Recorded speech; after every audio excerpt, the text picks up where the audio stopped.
Hello, everyone, and welcome to the Art Alliance for Contemporary Glass First Friday Fired Up program. My name is Dimitra Theophanis, president of the Art Alliance, and I'm your host today, and really excited to bring you a special program with Carmen Vetter. Before we do that, I'd like to mention a few things. We have Zoom programs every Friday. The first Friday is always free and open to the public, like this one that we're having today. And the others are actually exclusively for members only. And after they air, they go into a special member portal on our website where you can access them in our digital library and watch them anytime if you're not able to make the live presentation. So if you would like to join and have access to more programming, please visit aacgglass.org. And Howard, if you want to pop that in the chat, that would be helpful. Thank you. I also am really proud to present our sponsor, Rago Wright. Give me just a moment here to share my screen. There we go. So Rago Wright is proud to support the AACG's educational programs and honored to be asked. We're so happy to have them as a sponsor of this special program. They are very much looking forward to hosting the AACG Glass Trip for lunch and a tour of the Lambertville, New Jersey auction house on September 4th and share the preview to the September 19th Contemporary Glass Auction with them, which promises to be one of the very best glass sales that they have had. The catalog will be published online in the first week of September. And if you have any questions, you can contact Suzanne Perot. She is on this Zoom with us today. And so you can always pop a question into the chat or access her by email, which is at the bottom of the image that you're looking at there, Suzanne@ragoarts.com. Okay. Now I'm eager to announce Carmen Vetter, an extraordinary kiln forming artist who lives in Oregon. She's had a lengthy career and really a diverse one in terms of exploring her artistic, prowess, from going from painting to then working with glass and really exploring that in so many different and unique ways. So Carmen, I'd like to hand things off to you, and thank you for being with us today. Thank you, Dimitra. I'm thrilled to be here and surprised to be here and astounded by the number of you that showed up on this beautiful Friday morning. Honestly, it's gorgeous here in Portland, and if it were me, I would be out riding my bike. So I'm really just so honored that you're here to listen to me talk about me. It's just been a while. I've been a little off the radar due to some real interruptions in my life, and I couldn't have been asked at a better time. So I'm very grateful to Dimitra for thinking of me and putting her confidence in me to give you this talk today. And thank you to AACG as well for making this platform available, an opportunity for collectors and artists to get together and share ideas. And also to Rago for sponsoring this, because without a sponsor, AACG wouldn't be possible. So I'm just grateful in so many ways to be here today to speak with you. I thought I'd give you a bit of an overview before I get to any slides. It's a bit of a wild ride going through my career because there have been a lot of twists and turns. And I thought that maybe if I could orient you a little bit better in the beginning so that you'd know some things to look for in the talk, some reoccurring themes that are going to come up through my work that might help bind everything together a little bit better. First of all, I'll just say that my work changes frequently. I probably stick with a body of work for 2 to 3 years. I get antsy. I feel like I've said everything I can say working that way, and I need to go back to the work and have it give me another language, another way to speak without words. So the work changes a lot. I work in series, and usually when I've finished a body of work, I don't go back except for as a reference to new work. But I usually won't make things that are of that body of work again. One of the reoccurring themes that you will see is I'm very interested in the big picture. The zeitgeist is my muse. I am interested in taking in information. I'm kind of an information sponge. I absorb and pick up a lot of information about the culture and the times around me, and that's what informs my work. Uh, I love color, design, and all of those things, but the real juice behind it is my response to the and that's an odd thing when you work in the abstract, and it's sometimes hard to talk about that in the art world, but there always is something, a big concept, a big picture concept behind almost everything that I make. And I don't talk about that. I'm usually pretty vague in artist statements. So I'm really thrilled to have a chance to actually talk about that with you a bit today. Another thing that will reoccur is the 21-inch square. Once I really started kiln forming, almost everything is a 21-inch square. It used to be in the beginning because I was limited to that, because that was the size of my kiln. And I have two kilns now, and uh, now I have chosen. I for a long time thought I would buy a bigger kiln and work bigger, but I like the limitation. I need some parameters. I'm already always exploring so many new things. It's good for me to limit myself to something, and I become very comfortable with that, and repeating panels and many panels, modular work. Uh, I grew up in a tradition of quilting, and I think that circles and squares and seeing those shapes repeating is just a comfortable thing for me. Always, my earliest visual memories revolve around that. So I think that might be why. You're going to see a lot of the vesica, the geometric shape that happens when two spheres interconnect. It's really important shape to me. You can see that I have it tattooed on my arm for so many reasons, some too personal to talk to you about, but that shape first and foremost represents for me the feminine and a place of birth and a place of beginning. And it's that is just so important. I have always been drawn to that shape. Uh, the second thing that's important about it to me is the big picture thinking. It is the largest form of a Venn diagram that you can make. It's so it feels very inclusive to me, and inclusive of everything.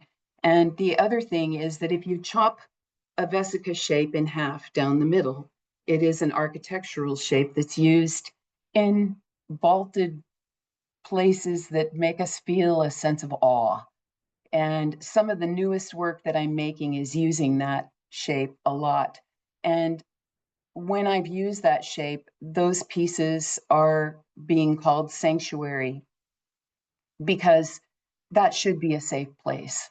A place of awe should also be a place where we can find safety and sanctuary. So um, I'll kind of get on with the body of the talk now. I'm still not going to show you a slide for a little bit. As I was thinking about what I was going to speak about today, the the words "life gets in the way" kept coming to me, that phrase, because I've had a lot of interruptions, especially in recent years, and have been struggling with that a bit. And so you will see that theme repeating through this talk. Um, I've wanted to be an artist since my earliest memory. By the time I was in high school, I was that art girl who was making the posters and screen prints for dances and hanging out in the art room after school and pretty much making art all the time. I think pretty much everybody expected that I would go to art school. I talked about it, I dreamed of it, I had the catalogs, but it just wasn't going to be possible for me because I grew up in a family that didn't have the means to help me do that. And there really wasn't anybody in my life to walk me through that, to figure out how I could get there. And I wanted to be educated, and I wanted to get away from the small town near here, near Portland. I don't, long story why I ended up in Omaha, Nebraska. I went to college there. I got a degree in education that I never used. Found a wonderful man who has been my support in all of the changes in the wild ride I've taken him on for 45 years, um, and had a child. I gave up the dream and lived a different life. And we settled in Omaha because that's where I went to college. And I didn't, it didn't occur to me that I was creative. I was always a person doing creative things, but I wasn't making art as I saw it. And after Jonathan was born, I went through a really serious depression and needed help. And after quite a bit of time in therapy, my therapist said, you know what? You are talking about your anger and your sadness over not becoming an artist. Why don't you what's stopping you? And so I went out and bought a bunch of paints and brushes and started painting on my own. I was really taken with Georgia O'Keeffe at the time. I know that the work that I was making was extremely derivative, uh, but I was so drawn to the feminine in her work and to all of those undulating folds and softness that was in everything, in the landscapes, in the floral work. Um, I was in love with that work, and I made a lot of work that looked like that.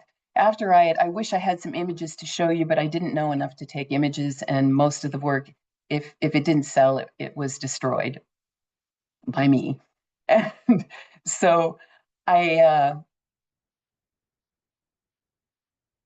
I really had fun doing a lot of painting, and I started selling the work. I got into some galleries miraculously, and I had some other things I was going to say, but we're just going to go past that. Uh, and I became a painter. Work was selling. The work was being responded to, and it made me feel like I really could do this, that I could be an artist, even though I hadn't gone to school. And then an interruption in our life happened that was actually a very happy life got in the way, but in a really wonderful way.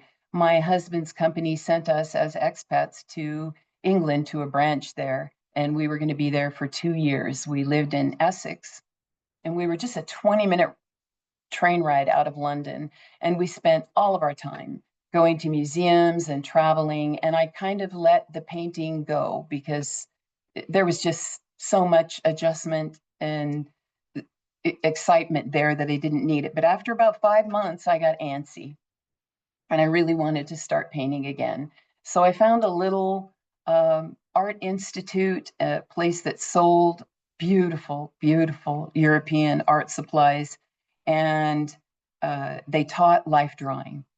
And I decided to take the life drawing class because it was the big bugaboo. I knew I could draw, but I had never drawn the figure. And it was a stricture I put on myself. It was like, I can't call myself an artist if I don't know how to draw the figure. So I went to this life drawing class. Everybody there was so accomplished. I was very intimidated and frightened, and everything I drew was going off the page. I could accurately render a foot, but I couldn't keep it. I could only draw the foot. I couldn't get the whole figure on the page. And Neil, who was the instructor, could see I was struggling. He set up a big easel and he put a giant piece of 3x4 paper on there. He got a long stick, like what you open the curtains with or pull a shade down or something. It was a big long stick. He put a piece of charcoal on the end of it. I'm going to start to share now. And he said, stand back, straighten your arm out, hold this long stick with the charcoal. He got me as far away from it as he could. And he said, now I want you to just draw her face, just her face, which was so counterintuitive to me. It was like, how is that going to work? I'm already drawing too big. And so I did it. It's not the best drawing in the world. I destroyed a lot of better things than this, but I kept it because it had so much meaning to me because I sat down after I drew this and I was able to keep the figure in the space that was allotted to me. It was like magic. I don't know how he understood so intuitively that that was what I needed to get me out of the box. But then after that, I continued to, why is this not clicking? Did I not? And I can't click through. I am on top. Oh, there. Okay, so I started to spend a lot of time at ISIS Art Institute and Gallery. Neil was a wonderful gentleman who really mentored me. And unfortunately, the time was much too short. I only had a couple of months, and then another uh, of life's interruptions happened, and my husband was called back to the States, and we had to leave our time there prematurely, which was a huge disappointment to me. I was devastated because I was looking forward to working with Neil much more. So I went back home and decided I would work at painting on my own. And I was really hungry. I was really wanted it bad. And I wanted to work for 14 hours straight, though. And life was normal again. We have a talented son, a very talented son, who was playing the cello. He had lessons. There was activities. It was different than being in the UK. And I had interruptions. I was angry all the time. And it came to an inflection point where I knew that I had made a choice to have a child. I loved him. I loved my husband, and I needed to just back away and take a break. I had ended art once before and got back to it. I knew that if I just gave some time to nurture my son and get him through those early years, I could come back to art again. And I kid you not, a day after that happened, Glass walked in the door, seduced me, and never left. And it was mosaic. I had a friend who was making mosaics. I was scared to put this up, but I just wanted to just be vulnerable and go back to the beginning. I had a friend that was making mosaics. She said, you should try this. And I found that I could chip and nip and then walk away from it. I didn't mind being interrupted, and I could still be making, and I wasn't resentful. So I started making a lot of mosaics, started selling a lot of mosaics, and eventually made a big body of work. And I won't talk much more about this, but the work was all about hypocrisy as I was seeing it. I grew up in a really conservative background, and I was angry and I wanted to say something about it. So I made this whole series called Bedeviled: Satan in His Many Forms. They were very tongue-in-cheek look at hypocrisy in a cartoony kind of way. And I was working on this work when another of life's big interruptions, another time when life got in the way, my dad had Parkinson's and was developing dementia, and my parents needed caretaking. So we made a move. We made the move from Omaha. We had always wanted to do it. We were waiting till it was an easier time financially for us to do it. And we made the move to Portland from Omaha. And then I could go to Bullseye Glass as much as I wanted and buy my glass in person.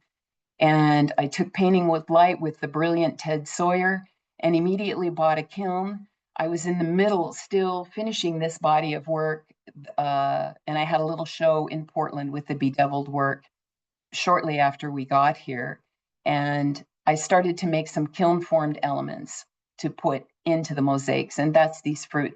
This image you really can't see, but they were kind of like sugared fruit. I got a call from Ted shortly after, giving me an opportunity to come to the factory and do an artist exchange with Bullseye. A brilliant thing that Bullseye did, bringing in people who didn't traditionally work with kiln forming to pick our brains and see if maybe we would have a different perspective. And I had the extreme privilege of spending an entire month during the weekdays, every day at the factory, making and coming up with ideas of things that you could make for tabletop and tile. And then there was a show afterwards. It was a compressed education in glass, because if I had an idea, I could just talk to one of the guys and they would tell me, yeah, we can try it. Let's try it. It also started in me a curiosity about the material and made it okay for me to experiment and try new things. So after, and right now, I just have to throw this in, and I planned this. I didn't think you would be here, Lonnie, but I have to give a huge shout out to Bullseye Glass and to Dan and Lonnie and everything. I'm afraid I will start to cry that I know you're here now, because in the developing years, the support that I received, the residency, the time that I had, the education, the material itself, everything that you have done. I know there are a lot of kiln formers on the call here today. And what would we be if we hadn't had this magnificent material? And thank you so much for going through the trials that I know you've been through in recent years so that we still have this magnificent material to work with. I am forever grateful for everything that Bullseye has offered to me through the years. After I got a second kiln, I decided to devote myself completely to working with glass. And I was doing a lot of repetitive patterns, repeating designs, started building up a lot of frit and stringer together. I was selling these at Vettery. And in between, I was working on some work on my own in the studio, experimenting, and that had more of a theme. And this first body of work where I got a solo show at Vettery was called Assimilation. And so it was kind of macro, micro. I was thinking about things under the microscope and how they relate to the way we act as humans. And I was assimilating myself. I was going through a lot of change in my personal life. We had moved to a new place. And so I think that's why I was thinking about those themes. Shortly after that, and I think this was probably between 2005 and 2008, I was really thinking about polarization. Because of the background that I came up in and because of how much change I was going through, I was seeing that I was moving in one direction, and so many of the people who I knew and loved were moving in another direction. I was seeing a really, what was frightening to me was I was seeing, and I hope that this will not offend anybody, but I was seeing religion and politics joined together in a very frightening way. And this was a long time ago, but I probably had a bit of a unique perspective because I was kind of living in two really different worlds. And my heart was aching over it. It was painful for me to see. I wanted to make work that expressed it. I couldn't quite get it in the glass. And this was my first foray into printmaking. I went to Mark Mahaffey here in Portland, who runs an amazing printmaking studio. He had a vitriography set up. I decided that related to glass and that I would do some vitriography printmaking. And you can see it's pretty obvious here, the theme that I'm working with about polarization. And eventually, in the wee hours of one morning, when in that liminal space where ideas often come to me, maybe to you too, it came to me fully formed how I needed to express the idea of polarization in the glass. I'm just going to show you a little video now of how I did it. And maybe it's what I was doing was taking the frit. This is O1 frit. I hope I'm saying that right. I'm very good at color names, but not numbers. And so I think it's O1 frit. I used a lot of it, should know. And so I would draw a grid on a piece of paper, put the glass on top of it, and then start pouring with this little fidgeting Dixie cup to make these lines of glass. I used an oblique light, and you'll see it better in the next image. But the light would help me to see the height when it would catch the light. So the light was just at the level of the table. When the material was built up enough that the light would catch it, I knew it would be at the same level as the previous row that I made. So I could get quite a bit of accuracy this way. And this is the next video. Oh, no, I'm repeating that video. How do I get to the next one? Did I wait too long? So after I made this was a base that I'm making here, the, the groundwork for what was going to go on top. I would fire this into place so that it was a very firm substrate for me to work on. I keep getting the same video. I don't know why I'm not scrolling through. Sorry, everybody. And then after that was fired, then I would go in with a sifter and powder and make these forms. And that way I could get this soft undulating curves that I love so much. So the work started with gray in the middle, went from gray to black, from gray to white. And I felt like I was able to talk about what I wanted to talk about. And I'll show you. And I wanted to show you, I quit making this work prematurely because about 50 panels of it that I made were made doing my sifting like this. Can you hear me? I had a divot in my fingernail that was permanently worn, and I pretty much ruined my hand. I can only do this action now for 5 minutes, and then my hand goes like this and cramps up. I probably have carpal tunnel syndrome, but oh well, it was worth it. It was worth it. And so my dear husband, who often comes up with ideas that are brilliant, he said, what if we took that old toothbrush that we're not using anymore? He keeps things. He's a pack rat. And what if we put the sifter on the end of it? And then you wouldn't have to do that motion. So it's just taped on there. It's really, poorly constructed, but it works great. So I have about 5 of these in my basement because they don't make toothbrushes that run this slow anymore. So I'm always on eBay hunting for another one that's an oldie that will, because those new ones, those sonic ones, it's like, and the powder's gone. It goes through too fast. So anyways, I'll show you that body of work that came from that. And I'm going to go through fast because I know I'm certain I'm over time. I don't have a clock. I'm terrified to look at one actually. So this was the fading gray work. There is a lot more. This is the piece that I felt was the seminal piece of, and I still think of this work as the most important work that I've ever made.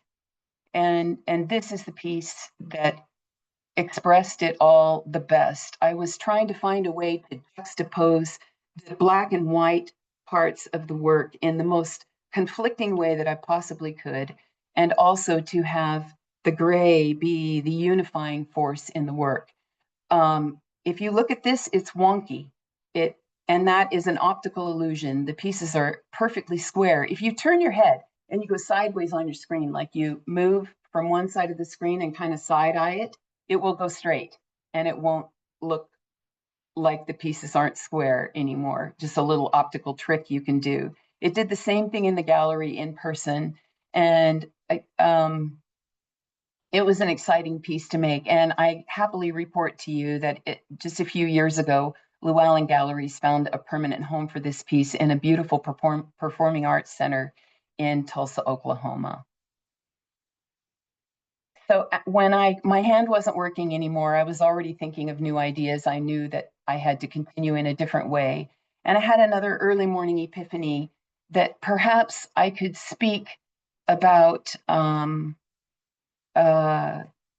empty, half full, and perspective by chopping into the glass, the dry powders with a palette knife and making a texture like corduroy.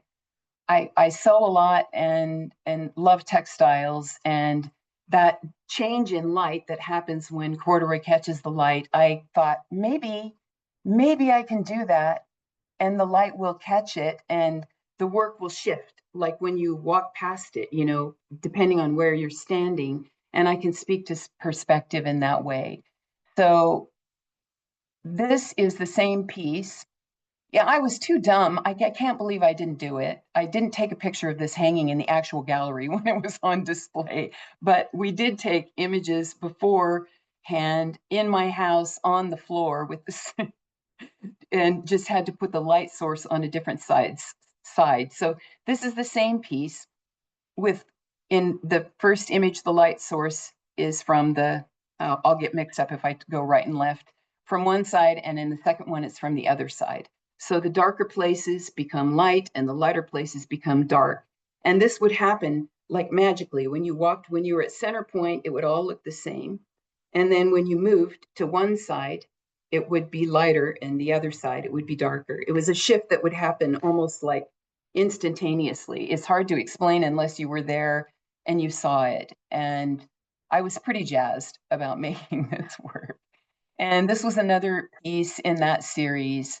And in this case, I knew that this particular glass from Bullseye helped me if my brain doesn't always work right. Steel blue. It shifts in the kiln. If it goes full fire, it gets to be this beautiful blue that's in the center.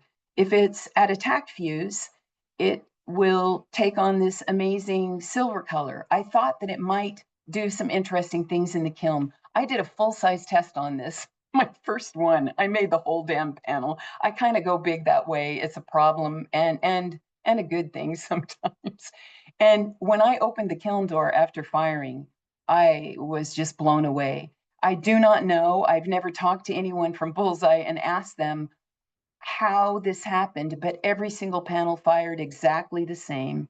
The middle part was actually less material and lower down. I don't know if it was the air movement in the kiln or what happened.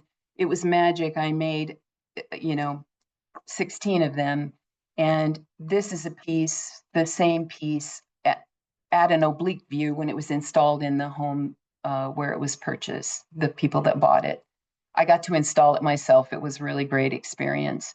And so you can see, I'll show you with my cursor, see how this area is darker than this area in the blue? Just, can someone nod? And if you walk to the other side of the piece, that would flip because the light you would be perceiving the light from a different direction. So it was all about how the light caught on that texture that was chopped into the glass. So it's very hard to explain this. There were other pieces in this fill work that I called the series fill, where if you were obliquely walking in from the side, like you're walking down a hallway and you see the piece just from the side, the red line would be invisible. You would just see black. And because the material was built up quite thick. And then that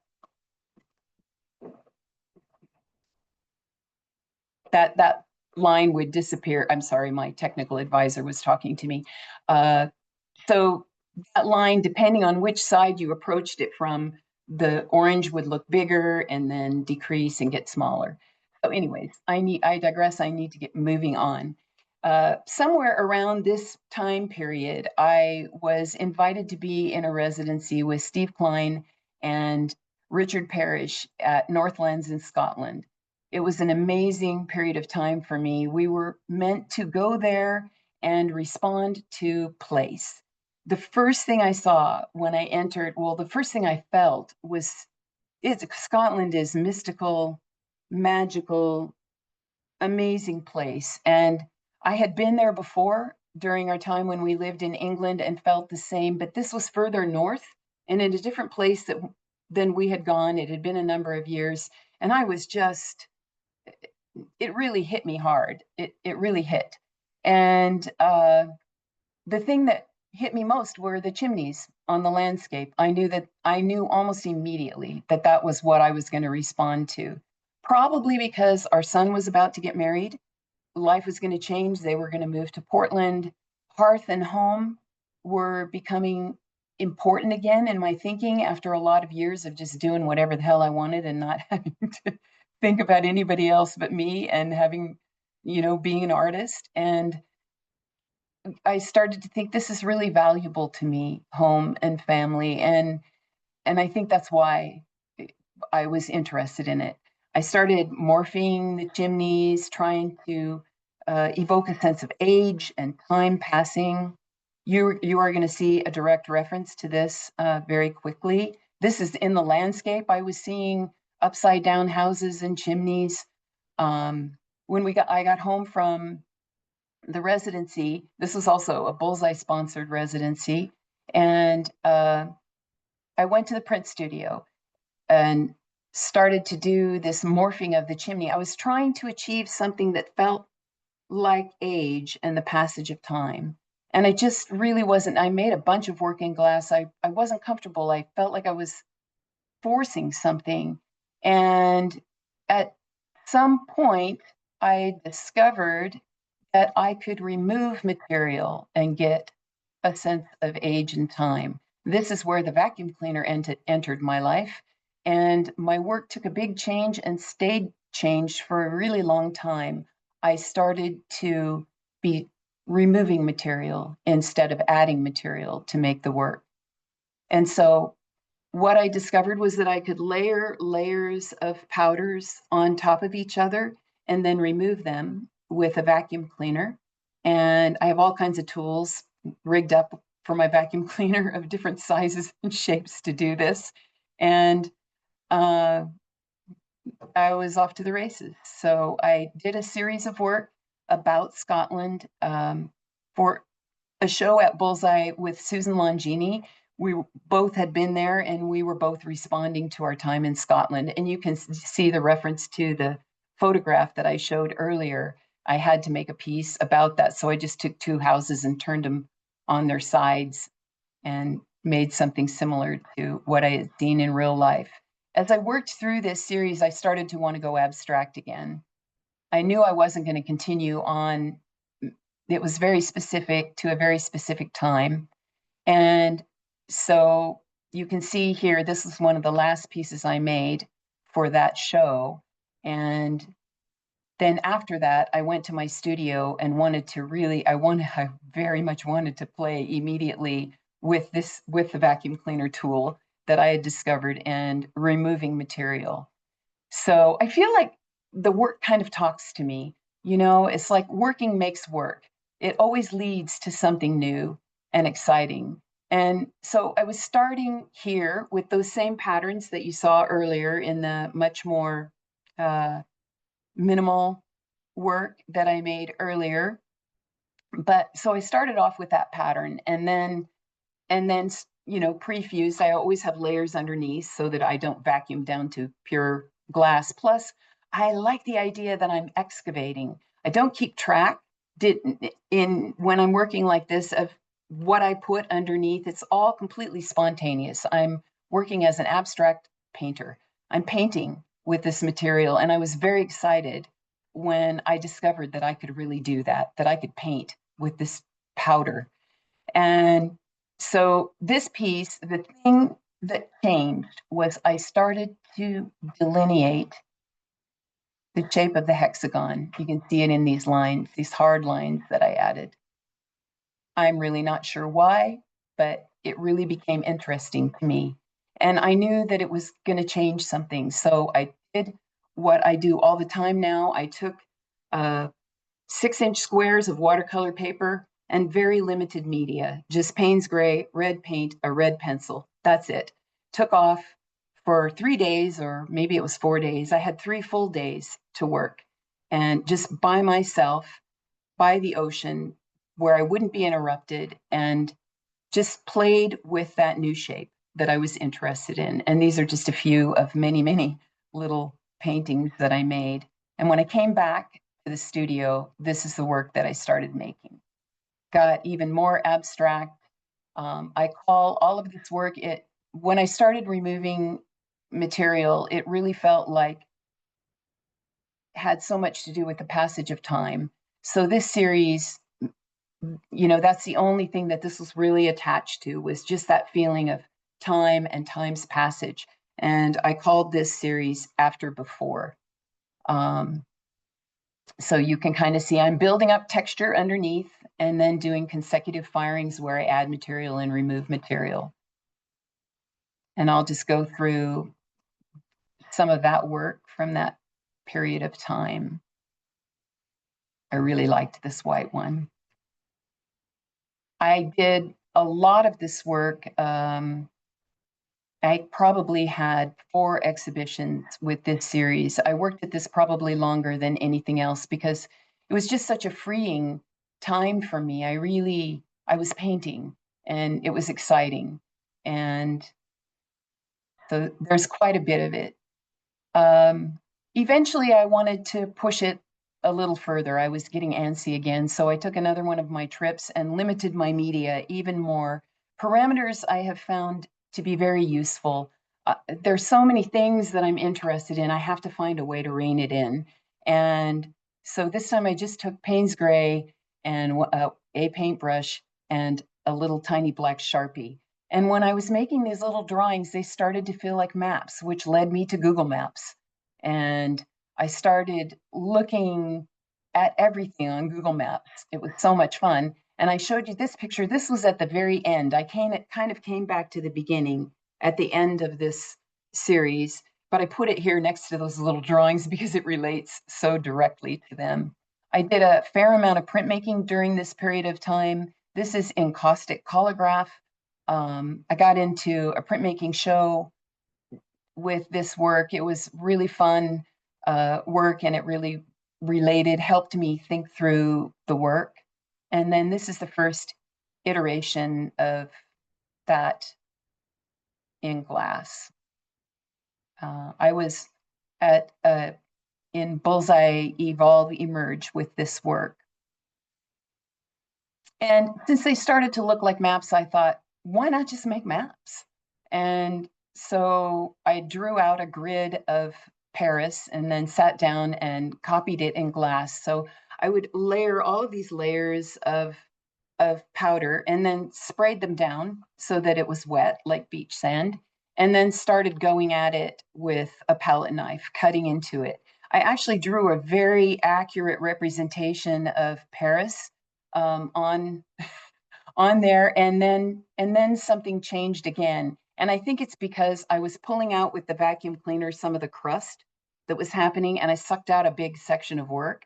And it was like, oh, I'm gonna try not to swear. I was really angry, and I took the palette knife in and I just started ripping under the glass. And it was like, damn, that's cool. That looks that's really interesting. So then I just ripped the whole thing up. And it was kind of at a time when it was appropriate for me. So I think there were 12 of these maps of major metropolitan centers in the world that I kind of destroyed. It wasn't very optimistic work, and I won't say any more about it than that. This is Seattle. I just picked out 2 of them, and this is Sao Paulo, Brazil. They're highly, highly textural. I wish I could zoom in and get you to see that, but they're extremely crusty, a little bit of sparkle that keeps them from being too dark. I continued on with that work that was kind of based on Google Earth and got a little bit more organic and colorful with it. And these were from work that I made for Llewellyn. This was my favorite one. And so these were a bit more organic, but also doing a lot of tearing up and then eventually adding more material back on the top of things I had torn up. There are always lots of layers. And then 2016 happened, and I was really angry. I knew that my little toothbrush tool could draw in a way that looked like graffiti. I had known that for a long time, but I'm not a graffiti artist. But I found a way that I could work out a lot of the things I was feeling. These are the G-rated ones, where it was pretty messy. And so I wrote whatever I was thinking on these panels, and then I added material on top to make a series that I called Warning Signs. This went to Habitat for one of their invitationals. And then I was asked by, I guess it's a curator. I'm sorry, I can't remember right now in the moment, to be a part of a show that was based on street art at Habitat. And so I made these big four large quad panel pieces that were very literally warning signs. And you can see, I don't know, I passed over, maybe I can go back. You can see the graffiti peeking out underneath in some places. Here I did some sort of graffiti-ish scribbling right in the powder on the outside. But I loved working with color. I was thinking about peeling paint and posters and street art, so this work got very colorful. And then I had to have a surgery on my neck. I lost partial feeling in my arm and hand. Thank God on my right hand, I'm a lefty, but this is my tool hand. And had a lot of recovery and physical therapy. I didn't know how I was going to approach the work. A lot of things were happening in the world. I spent a fair amount of time, 6 months, with a great group of other people of a certain age protesting. And, the pandemic happened, a lot of stuff shut down. I shut down and didn't make any really serious work for quite a while. And about 2.5 years ago, I started to really get back to the studio again. And I wasn't sure where to start. I went back to the beginning, to the shapes that I love, to the vesica, to line. And so this was a transitional piece that I made. And then there was another, and there were more, but I can only show you so many. And then I decided to just play with just drawing the line and see where it would take me. And so I'm still, I don't think, to midpoint in figuring out this work yet. It's not as textural as other things I've made, but there is a texture that doesn't show in photographs very well. But I love that they kind of feel like drawings. When I made this piece, I actually drew a circle to start with. I wanted to have a clear spherical shape. And so when I drew the lines, I'm drawing them freehand with this little sifter, and I'll show you a little video later. And I started to get more accurate with the lines because of just what I was thinking about the piece. And then magic happened. And can you see my cursor running? See these secondary lines? Those are not lines that I drew that are going in this direction across here. And I observed that it was this extra chatter that was happening, something that happens in weaving, a moire effect. And I got really excited about that. Another time when the work is talking back to me and giving me ideas. So I decided I'm going to get a little bit more careful when I draw the lines. And there's a lot of chatter happening in this one. You can see it. I call it chatter. It's just a word I made up to express it. But can you see these kind of extra lines that are coming in that are beyond my control? Actually, I'm starting to figure out how to control them. but it was really exciting, and I loved that interference. It kind of fit with where I am in life right now. There's been a lot of interference. I wasn't sure I could even continue making work the way I was before, and that it has necessarily had to change. A lot of things have had to change. I can't spend as much time bending over a table as I used to, and that's okay. I'm finding ways to work around it. But here you can see that extra pattern coming off the side. And I'll just go through. You can see this moire effect a lot happening here. The tighter the spheres are, the more the effect happens. Here's a lot of it happening, interfering down here. This piece, you can see it, it's like a sun, and the rays coming out happened, I didn't plan it, and it was just fun for me. You can see it from a side view because what's closer to you, you can kind of see that I didn't put those lines there, and on the other side, you can see how it's just forming because of the way the material overlaps. I have tried this with spray paint. I have a spray paint whole get up set out in my garage because I think it really relates to this work. I have some giant canvases, and I'm wanting to go back to painting, and it's at an experimental phase right now, but the crossover does not create this pattern when it's flat. It needs a texture like a thread, like a warp and a weft, and I get that texture with the glass being built up and at the tack fuse. So kind of exciting to me. Have I gone way over time? I am so terrified that I have gone way, way over time. What? 10:53. Oh, wow, not as bad as I thought, but still bad. So I thought I'd take you quickly through one of these newer pieces that I'm making from the beginning. Those black circles you see are 5-pound jar lids from Bullseye. I use them to suspend my work off of the table because this work is more sheer. Another change in the work, this work all has a lot more light transmission. It's kind of translucent. Nothing I've ever made in glass is really very glassy. And so this work, you can kind of tell a little bit more that you're looking at glass when you see it. I start with a layer underneath to just like prep the canvas. It's the white area that's kind of foggy looking, and fire it. And then I can paint on top of it. This is my favorite brush. It's this really crazy boar bristle, and it's what I love to drag through the material in long strokes. It leaves a really great impression in the glass. So this layer I had, painted, if you will, the powder onto the glass, and then I fired it so that I could paint another layer on top and not disturb it. So this is another layer coming in. I wasn't sure if I was going to use these other lines, but I wanted to make some. So now it's just sifted powder, and I haven't painted through it yet. In this next picture, I've painted through it with the brush, and you can see these reference marks I've made. I've drawn a little tool through the glass.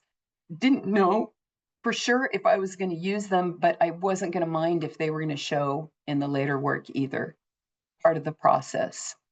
And so then this is after that is fired. So we've gone through the kiln 4 times now, I think. This would be 6 times through the kiln. I try to do 2 layers of the lines at a time so as not to overfire and keep the texture in it. And this is the finished piece, which was 8 times through the kiln before I decided it was complete. There is a level of spontaneity in these because I'm deciding after every firing what I'm going to add next. And the ombre effect, every line is a different mix of powder. I rarely use powder out of the jar. I'm starting with a mix, and then I'm adding or subtracting from it to get ombre effect and fading areas.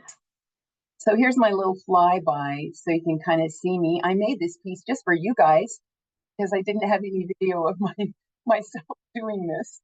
And so this is how I draw lines. It's kind of scary because sometimes I've worked for a long, long time and then my hand touches what's under accidentally. I mean, I think I maybe like the fear in that, honestly. Add something. Oh, sorry, didn't mean to show this to you again. And I'll just say, here at the end, oh, Dan's coming to help me because he's afraid I'll play it again. It's something wrong.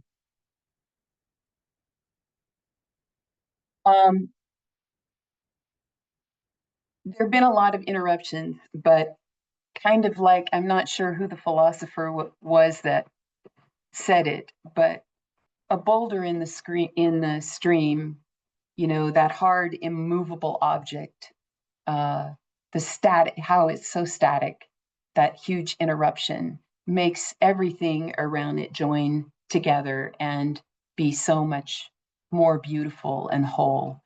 And the older I get, the more I see those boulders, those interruptions as being always positive. There's always been something to learn. There's always been something good that's come out of every interruption I've had. And even in this little piece that I made for you guys, and it wasn't planned, but now I know I can use it this way. I love the vesica, and you can see it underneath here. But I didn't know that the work itself was going to, between these two spheres, make another vesica shape. And, I'll close with that. That interruptions are great. This is the juice. This is why I make art, to have that conversation, sometimes without words and mostly to myself. But thank you so much for listening to me today. I'm really sorry I went over time so much. And if anybody has any questions, do not be afraid to ask me if we have any time for it. Thank you so much, Carmen. That was really inspiring and so wonderful to see the evolution of your work through the years. We do have a few questions in the chat, so let me get to those. Let's see. Questions about the size and thickness of the pieces. Can you give people a sense of that? Oh, I think I have one more slide. My husband, my audio visual. Oh God, Ben. Yeah, I have a website. It's carmenvetterstudio.com. There we go. And thank you, Art Alliance for Glass. Sorry, Demetra. No, no, no need to be sorry. Not your fault. So yes, again, going back to the question about your work and the size of the pieces, people wanting to know the thickness as well as kind of a general idea of the size. Okay, I didn't say that at the beginning. The 21 inches square is all of the work for the past 15 years. I always work in a 21-inch square. And so if you see something that's 4 of those, then it's 42 inches square, or, multiplying. Yeah. And then And the the thickness, I always work on 4 bullseye 4 millimeter Tecta. Because I'm adding a lot of material, 3 mil glass will tend to, after that many firings, start to buckle or bend on the ends a little bit. I discovered that 4 mil would stay flat through a lot of firings and quite a bit of buildup. The earlier work, the fading gray work, some of that is there's a lot of relief. The fading gray work had a lot of relief. Also, the fill work that had those, where I use the light thing, that work in some places was probably finished after firing above the glass on the bottom, maybe a half an inch deep. Okay. And also some questions regarding your firings. What temperature do you fuse to with multiple firings? Always 1250. I always fire at 1250. Sometimes at the beginning, in the earlier ones, depending on how I'm thinking and what I'm doing, sometimes I kind of know I'm going to go through a lot of times, but usually 1250 and for a 10-minute hold. Sometimes less. What usually changes for me is the hold time. Right. I'll hold it longer or shorter rather than change the temperature. Only when I'm fusing frit together do I go higher. When I fuse the frit together as a substructure underneath, that needs a higher firing, and I would go to 1380 for 10 minutes when I was doing that. Okay. And let's see, there was some interest in the steel blue piece that you had created. And I think someone thought that the curvature within that piece, the angle was created with strip work, but that was all powders, No, correct? it's all powder that I chopped into and it was all one color of glass. So when I was making that piece, it was just steel blue out of the jar, one Mhm. color of glass sifted over the top of that bas relief shape that I had made with frit underneath and pre-fired. And then I used a palette knife to cut into it to make the lines, for lack of a better way to explain it. But yeah, it's just powder on glass, no strips. Right. Oh, All right, let may me I see. just ask one more question about that? So first there was a a shape created with bas relief with the powder, and then after that to get like, it's so geometric, it's so precise. Yeah, I would draw a pattern on a piece of paper and then use my little Dixie cup sifting method. And I guess I just got really good at doing that. It's to make a sharp- extraordinary.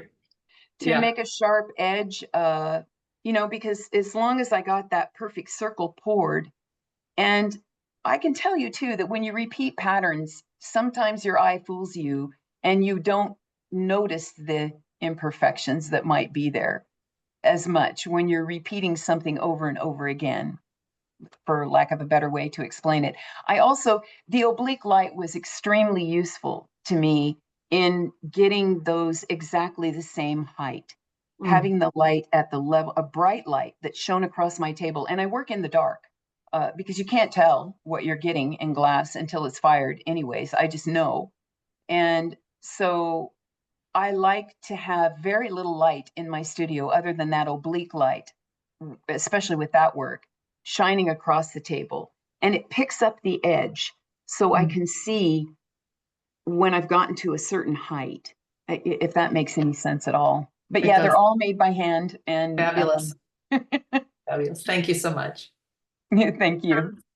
Another person mentioned something which I think you did say early in the program, which is, do you ever mist with water to control the powder? And I think you said that Yes. you did that. The mapping work, all of the work that was all of the work that I made for the really abstract painterly stuff, but that looked roughed up. Anything where there's really rough, crusty areas in it, all of the warning signs, I did that. It's so simple. I spray water on the powder, and I have lots of palette knives, big ones, and small ones if I want to do detail work. So, I've got a layer of powder that's fired underneath that I'm not going to disturb. And I take that palette knife and I go under the glass that I have sprayed wet. And just sliding under it, it buckles up, it sticks together, but it makes cracks in it. And that's where all of that crackling comes from. Just simply that. That's it. Water, glass, a palette knife. Great. Someone is also asking, you did talk a little bit about how you can also create patterns with the vacuum that you use. And they're referring to it as a vacuum cleaner, but we know it's not a Hoover. So could you talk a little bit about that? I started with a Miele. I blew out 2 Miele vacuum cleaners. Did you? They do not like glass. They do not like glass. Don't use your good Miele vacuum cleaner to do this. If you want to try it, not a good idea. You need a HEPA vacuum cleaner. I have now, my dear husband, set up for me a whole house vacuum, but I really only use it in my studio. And I can control the pressure so I can get a lot less vacuum pressure. I can dial it up and down. It's very specific. I have hoses that I've jerry-rigged together that, anytime at pans, I take the guts out of pens so that I can have a tiny little surface, so I can almost draw with it if it doesn't plug up. But yeah, you can go far away and get very little that's removed. It's a fun experiment, but I will tell you, you can waste a fair amount of glass doing it. Well, I think that we can all see that your husband is very inventive and handy and helpful. And we're probably wondering if he's for hire anywhere for other artists in the States. Yeah, he's running it. My husband is an instructional designer. He develops e-learning materials for people. He has a business. Our son is taking it over. He is trying to retire, but it's been busy. He's a farm boy. That is the answer to. He grew up on a farm, and he can pretty much figure anything out. He has been a fabulous technical assist to me all through. That's wonderful. Stretching Really canvases, doing everything. All right. Well, thank you so much, Carmen. Before we go, I just want to remind everyone that we also have programming the other weeks of the month for our AACG membership. So if you are not a member, please visit aacgglass.org. We have a really special program actually coming up in November with a New York Times bestselling author that wrote the book, The Glassmaker. And she will be with us to discuss the book. And I think that's going to be a really special program as well. I also want to thank again our sponsor. Let me see if I can share that slide because it's so beautiful. Rago Auctions, Rago Right Auctions. Thank you again for your sponsorship of this program. Suzanne's email is at the bottom of that slide. So if you have some interest in that upcoming auction in September, I encourage you to reach out to her. Thank you again, Carmen. Your work is so inspiring. It was really wonderful to hear your story, and we so appreciate you opening up to us. I'm going to stop the recording, and then if people would like to unmute themselves and talk to Carmen directly, you are welcome to stay on and do that. So give me just a moment, please.